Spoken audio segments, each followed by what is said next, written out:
Pemirsa, untuk mengetahui perkembangan terbaru tentang penanganan virus corona di tanah air, kita bergabung ke Geraha BNPB Jakarta. Yang terlama secara ilmiah disebutkan adalah 14 hari. Namun data yang kita miliki bahwa rata-rata inkubasi yang terjadi di negara kita adalah pada kisaran antara 5 sampai 6 hari. Artinya bahwa kasus positif yang kita dapatkan pada hari ini itu sebenarnya adalah kasus yang terinfeksi pada 5-6 hari yang lalu. Oleh karena itu, gambaran penambahan kasus hari demi hari itu adalah merepresentasikan apa yang terjadi di 5-6 hari yang lalu. Kita sudah memiliki kesepakatan bersama terkait dengan upaya untuk menghentikan sebaran ini. Di antaranya adalah melaksanakan physical distancing, mengatur jarak. Artinya bahwa kegiatan physical distancing yang kemudian dalam implementasinya diwujudkan dalam bentuk tetap tinggal di rumah, bekerja dari rumah, belajar dari rumah, dan melaksanakan ibadah di rumah tidak sepenuhnya bisa dilaksanakan dengan baik. Oleh karena itu, penularan di luar masih saja terjadi. Di dalam rangka untuk memperkuat lagi tentang upaya physical distancing, maka pemerintah memberikan kesempatan kepada seluruh pemerintah daerah untuk secara berjenjang, secara terstruktur mengajukan pembatasan sosial berskala besar. Hakikat dari kegiatan pembatasan sosial berskala besar sebenarnya adalah untuk menegaskan kembali tentang pembatasan-pembatasan aktivitas sosial orang per orang yang sangat memungkinkan terjadinya penularan kasus ini dari seseorang yang positif COVID-19 kepada orang lain yang sangat rentan. Oleh karena itu, mari kita patuhi bersama tentang ketentuan-ketentuan physical distancing. Apalagi seperti yang sudah dilaksanakan oleh pemerintah DKI untuk menerapkan PSBB. Oleh karena itu, inilah salah satu cara bagi kita untuk secara komitmen lebih kuat, secara lebih tegas lagi melaksanakan kegiatan physical distancing. Terima kasih kepada umat Nasrani bahwa pada hari ini sudah diawali rangkaian perayaan Paskah dimulai dengan kegiatan Jumat Agung dan seterusnya yang dilaksanakan di kediaman masing-masing. Yang dilaksanakan kegiatan ibadah bersama keluarganya dari rumah masing-masing.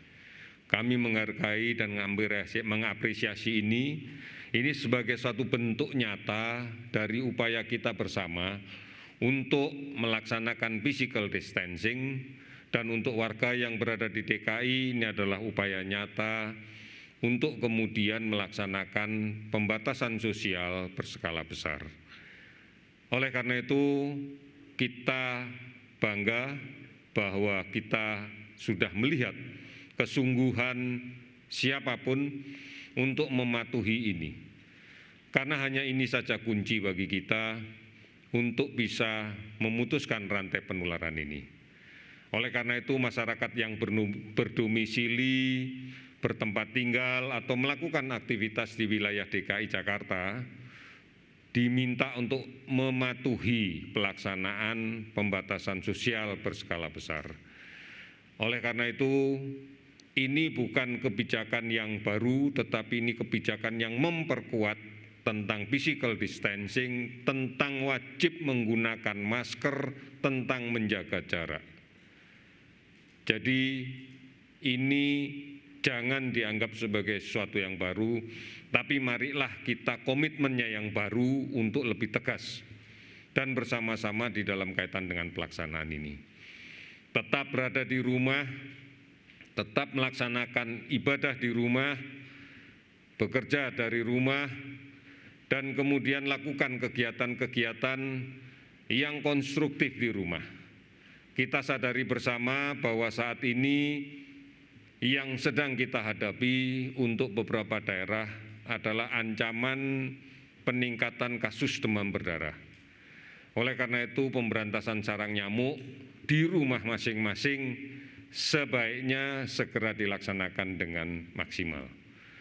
Banyak hal-hal yang bisa kita bagikan dalam kaitan ini kegiatan bersama orang lain.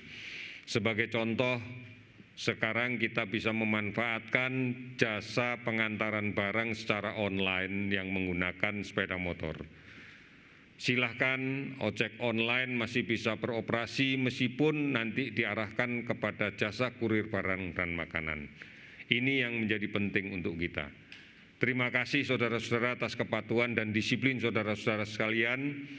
Kita percaya bahwa keputusan ini dalam rangka untuk melindungi kita semua.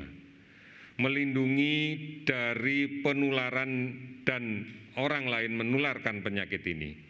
Hanya dengan bersatu melawan COVID-19, maka kita bisa bekerja dengan lebih baik. Berikutnya, tolong kembali lagi dapatkan berita yang benar tentang COVID-19 ini. Karena ini menjadi penting agar tidak muncul ketakutan yang berlebihan, keresahan yang tanpa dasar, dan bahkan memunculkan kebencian, memunculkan kemarahan terhadap berita-berita yang tidak benar ujung pangkalnya. Silahkan jangan berhenti untuk mengakses informasi tentang COVID-19 pada situs-situs resmi yang sudah kita siapkan. Ada pada portal covid19.go.id, ada hotline di 119, ada WhatsApp COVID-19 yang bisa diakses di 0811 33 39 9000. Ada Halo Kemkes di 15567 dan banyak sekali aplikasi-aplikasi online yang sudah bekerja sama dengan kita dan akan memberikan informasi yang terus-menerus terkait dengan COVID-19 ini. Saudara-saudara, sampai hari ini sudah lebih dari 19.500 orang yang kita periksa untuk pemeriksaan berbasis pada molekuler dengan menggunakan real-time PCR. Dan kemudian kita sudah mengadakan lebih dari 769.000 APD. Sudah kita bagikan 698.650 kita bagikan ke seluruh Indonesia. Dan kami sudah menerima laporan dari para dinas kesehatan provinsi dan kemudian juga dari gugus tugas percepatan penanganan COVID di tingkat provinsi. Lebih dari 3.300 rumah sakit rujukan telah ditunjuk dan telah operasional, dan kemudian juga ini didukung oleh sekian banyak tenaga kesehatan, baik spesialis, dokter umum, perawat, dan pendukung yang lainnya. Sampai dengan saat ini sudah lebih dari 18.000 relawan medis dan non-medis yang telah menyatakan kesiapannya untuk membantu penanganan COVID-19 ini secara lebih terstruktur lagi. Yang lebih kita banggakan lagi, yang lebih kita apresiasi lagi adalah donasi yang diberikan dari seluruh masyarakat Indonesia, dari seluruh penjuru dunia kepada gugus tugas COVID-19 ini untuk bisa maksimal melaksanakan tugasnya. Sudah lebih dari 195 miliar rupiah kita terima. Terima kasih, amanah ini akan kita jaga sebaik-baiknya. Saat ini 27 provinsi dan 160 kabupaten kota telah membentuk gugus tugas penanganan COVID-19. Oleh karena itu, mari bersama-sama kita berintegrasi agar seluruh kebijakan pemerintah, seluruh usaha pemerintah yang dibantu dengan sepenuh hati oleh seluruh lapisan masyarakat, oleh seluruh dunia usaha, menjadi faktor yang menguatkan kita bersama-sama untuk memerangi COVID-19 ini. Hanya ini saja yang menjadi modal kita untuk bisa bersama-sama, bisa bersinergi dalam rangka memerangi COVID-19. Saudara-saudara, berikutnya akan saya sampaikan update dari penanganan kasus COVID-19 yang sudah berada di rumah sakit. Pada hari ini terdapat penambahan 219 kasus baru, artinya bahwa ini adalah diperkirakan terinfeksinya di 5-6 hari yang lalu sebanyak 219 kasus baru, sehingga totalnya adalah menjadi 3.512 kasus. Ada 30 pasien yang sudah sembuh sehingga totalnya menjadi 282 kasus. Kemudian ada 26 yang meninggal sehingga totalnya menjadi 306 kasus. Mari bersama-sama kita harus menyadari betul bahwa proses penularan yang terjadi di tengah-tengah masyarakat harus kita hentikan, harus kita akhiri dengan menjaga jarak, menggunakan masker, tidak perlu keluar rumah jika memang tidak mendesak sama sekali, kurangi resiko-resiko terpapar dengan tidak melakukan perjalanan kemanapun, tetap tinggal di rumah. Ini adalah jawaban yang terbaik. Insya Allah dengan upaya yang seperti ini, maka kita bisa mempercepat proses pandemi di tanah air kita, supaya kita bisa pulih seperti sedia kala. Oleh karena itu, putuskan penularan. Patuhi dan disiplin di rumah. Patuh dan disiplin menjaga jarak. Patuh dan disiplin menggunakan masker. Patuh dan disiplin mencuci tangan dengan menggunakan sabun dan air yang mengalir. Oleh karena itu, patuh untuk tidak melakukan perjalanan kemanapun termasuk pulang kampung. Ini sangat penting. Karena resiko penularan akan menjadi sangat besar, entah di tengah perjalanan, entah setelah sampai ke kampung halaman. Oleh karena itu, jangan mengambil resiko.